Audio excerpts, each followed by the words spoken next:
Hey everyone, and welcome back to Skyblock. Last time, well, we made some changes to the fishing farm. We nimsified the fishing farm. It was good. It was great. Now with this burnout torch, everything is properly ending up in the second chest, and the first chest is getting totally emptied whenever I fill up both of them. It's just fantastic. Also, we have full villagers. We now have a full Skyblock villager hall. This is fan-frickin-tastic. What I want to do here is, before we get started with like everything else with today's build, I want to go through here and I just want to unlock some trades. I want to see what we've got. Everything here is pretty self-explanatory. The things that we're going to be using the most is like paper. That farmer over here, we're going to be selling wheat, potatoes, carrots, and then once he unlocks a little bit for, let's just do it. So the first ones I want to get started with is the armorer here. So we're just gonna boop, grab the iron helmet, take that. Also, I was having a problem every time I would log in and out of the world, the villagers would escape. I think we talked about that briefly last episode. By putting the stairs here, and you can see that it's kind of finished, I've done a lot of building, they no longer do that. Not really sure why that happens, it's kind of annoying, but, oh hey, let's go get some iron. 7 for an emerald is actually a wonderful trade. Normally, I think it's like 7 to 9. I'm not 100% there. But it's good. It's very good. We're going to grab some melons while we're out. Grab some pumpkins. Maybe some potatoes, carrots, I think. Looks like we're a little bit shy on some potatoes and carrots. That's fine. Let me get some paper over here. This is great. I'm so excited about this. Put one paper back. Oh, yeah, it's fine. It's just an iron helmet. Grab paper. Okay. Let's go do some trading. I'm excited. This is going to be awesome. So we've got this armorer here. First thing we're going to do is we're just going to sell just tons and tons of, and we started out with 63 emeralds. That's our goal. We want to beat 63 emeralds. And then he's got a new trade. Projectile protection. Aw, man. Unbreaking 3, though, is pretty nice. But projectile protection, we might end up trashing him and trying again. Okay, let's move on to the next guy. We got a toolsmith here. We're going to do the same thing. I'm going to buy his iron shovel.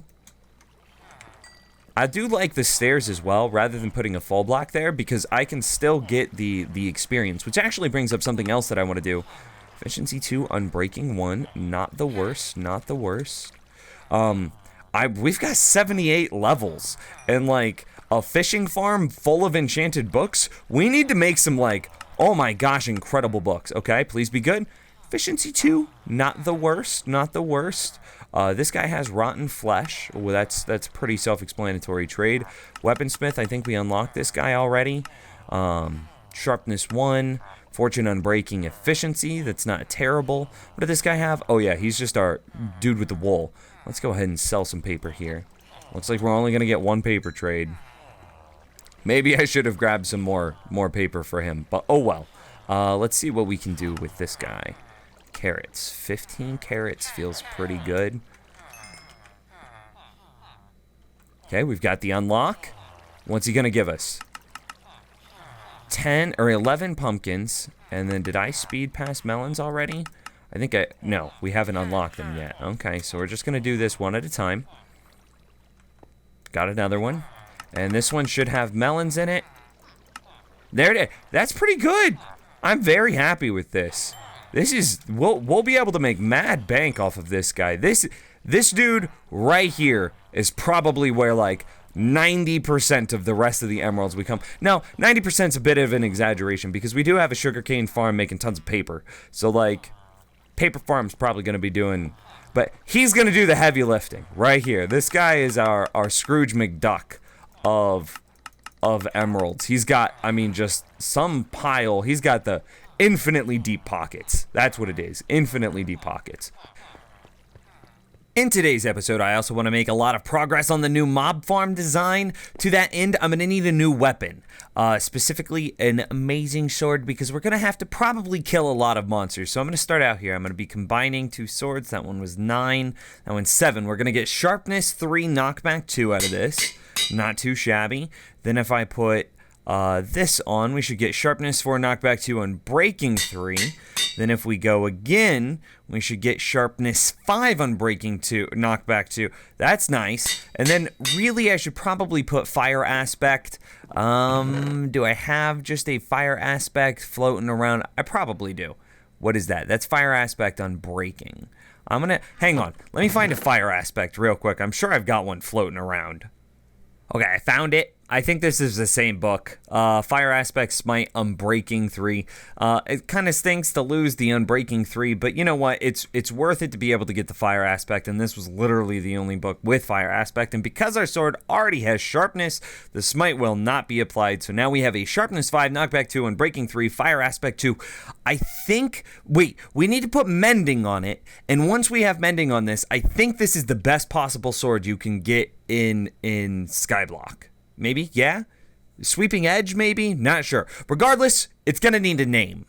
And that's where you guys come in. Let me know what you want to name the sword. Highest rated comment wins. Alright, let's get started on this build now. The first thing I'm going to need to do is disable and deconstruct our current mob farm.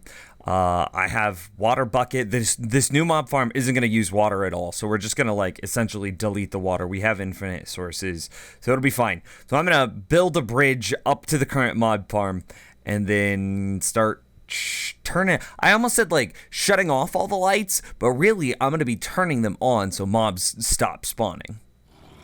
All right, so I've made it on top of the mob farm. What the plan is now is I'm planning on like punching some holes in the roof. You can hear all the monsters that are just freaking everywhere, right? It's just such a crazy amount.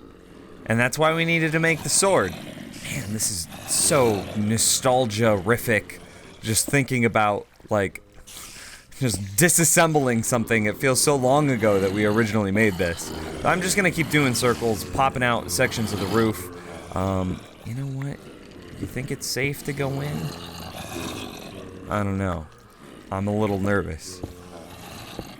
So, with my new design, I'm gonna need just a ton of furnaces. What I'm hoping that I can do is salvage as much of the existing cobblestone as I can. Oh my goodness.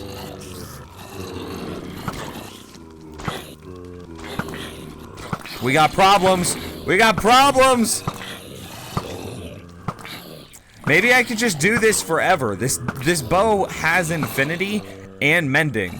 Like, as long as they continue to come up and out, I can recharge the bow with experience. Uh-oh.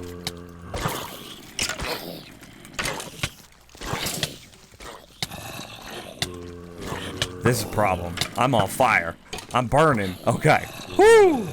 So I'm just gonna have to continue doing this until the mob farm is empty. I will likely see you guys in a few minutes. Jeez. After a lot of fighting, I have finally cleared the farm out, got it all lit up. Now it's time to start disassembling. You see this giant open space in front of us? That's where the old mob farm used to be. And the new mob farm is going to have to be a little bit higher because we're going to be having a lot of endermen out of it. So this is just the frame. This is just the spacing. Next time we see this, we should have many layers. And it's all going to have to be built out of, well, it could be built out of obsidian as well. But that's just, I don't feel like farming all the obsidian. So we're going to build it out of furnaces. Yeah. I've gotten so much done since we last did an update. I've just been trucking away. It's actually the next day in real life. I had to just take a break. So much building, so much everything. My inventory is a mess.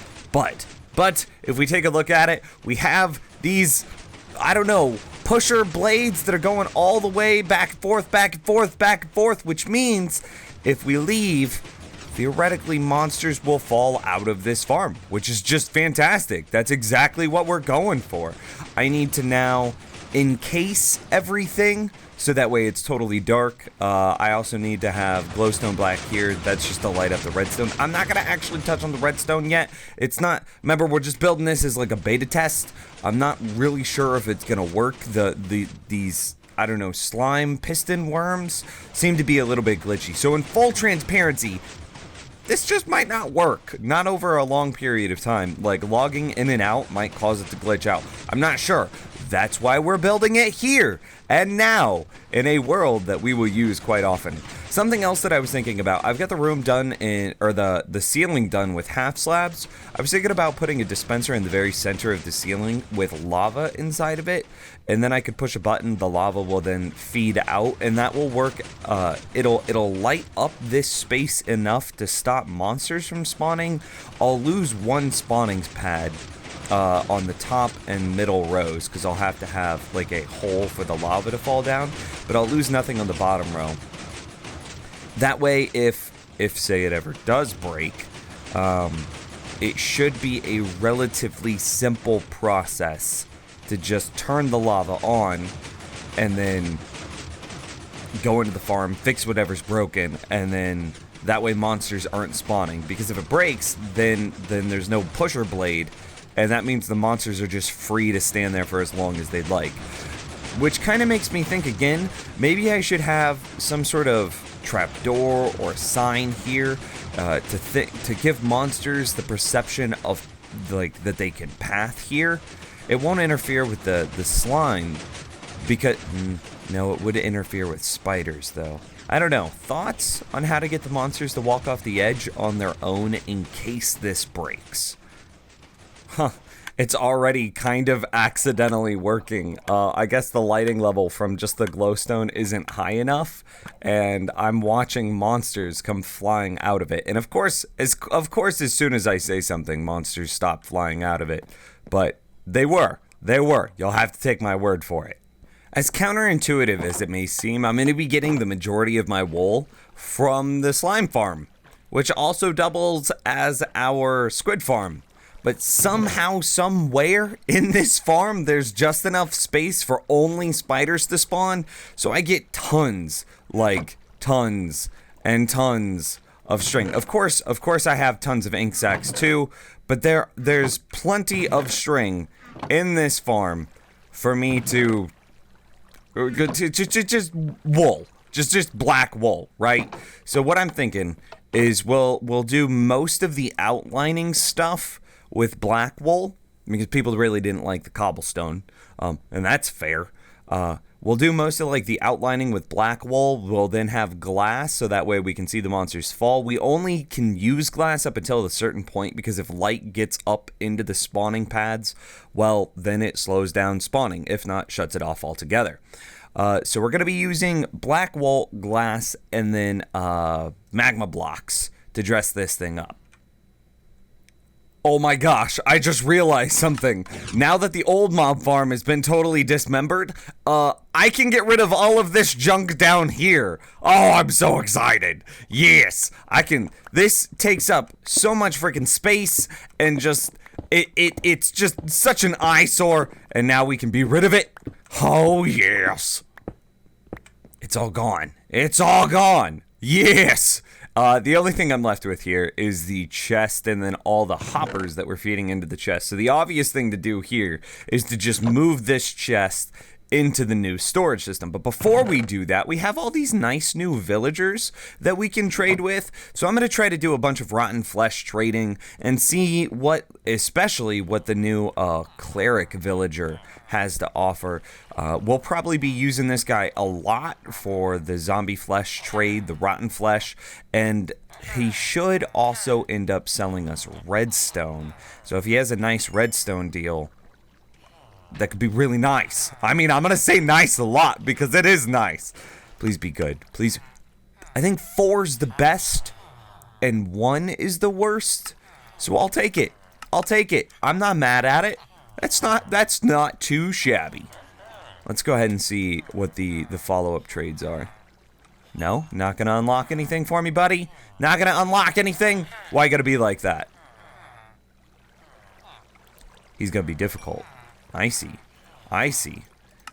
Okay, so then we'll just go ahead and buy some redstone. Oh, you don't buy redstone with rotten flesh. Okay, 1 redstone at a time. Please unlock. Okay, he unlocked.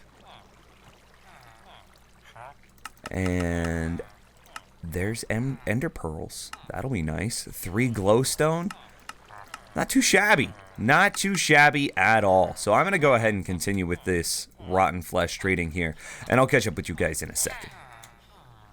Alright, so by the time I finish trading with this guy, I'm walking away with 31 emeralds, 9 redstone, and then these are the trades he had. So we saw the 7 emeralds per 1 pearl, 1 emerald per 3 glowstone, and then 11 emeralds for a bottle of enchanting. So not too bad.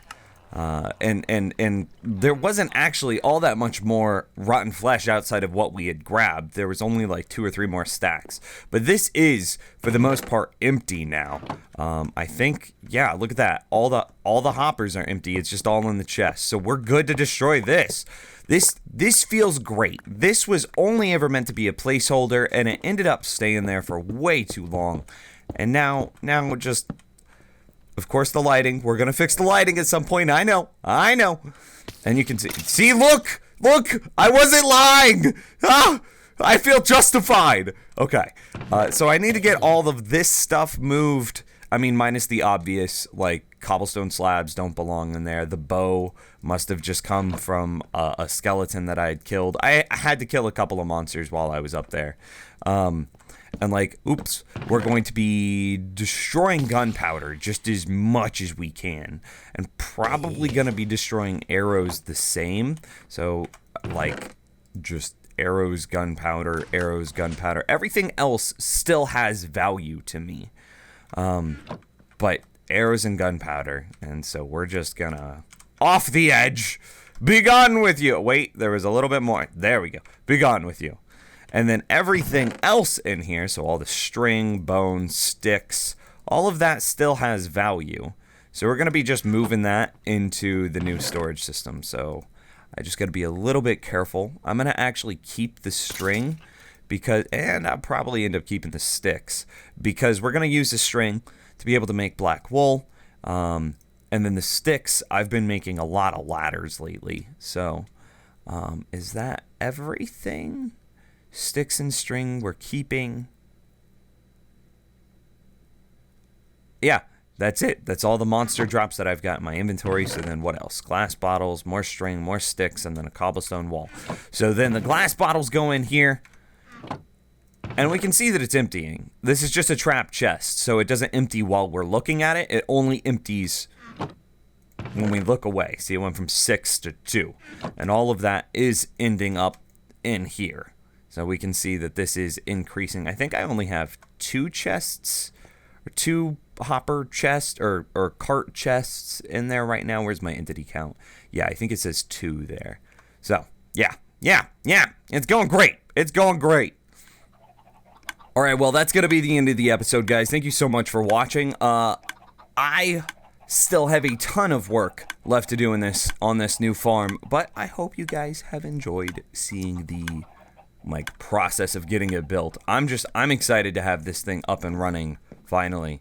It's gonna be it's gonna be so satisfying. It's gonna be so nice once everything is done. Anyway, thanks for watching. I'll see you guys next time. Bye.